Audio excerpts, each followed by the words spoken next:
শাপলা না হলে ধানের শীষ প্রতীক হতে পারবে না সার্জিস আলম। শাপলা যদি রাজনৈতিক দলের প্রতীক হতে না পারে তাহলে ধানের শীষ প্রতীক হতে পারবে না বলে মন্তব্য করেছেন জাতীয় নাগরিক পার্টি এনসিপির উত্তরাঞ্চলের মুখ্য সংগঠক সার্জিস আলম।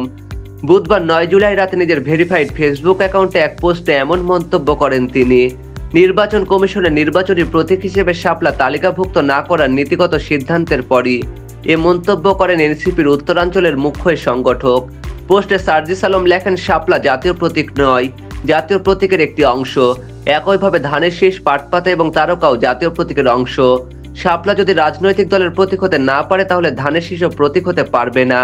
আর যদি জাতীয় প্রতীকের যে কোনো একটি অংশ রাজনৈতিক দলের প্রতীক হতে পারে তাহলে শাপলাও হতে পারবে। তিনি আরো লেখেন, জাতীয় ফুল হিসেবে শাপলার প্রতীক হতে আইনগত বাধা নেই, কারণ জাতীয় ফল কাঁঠাল অলরেডি মার্কা হিসেবে আছে। আর যদি মার্কা দেখেই ভয় পান তাহলে সেটা আগে থেকেই বলেন।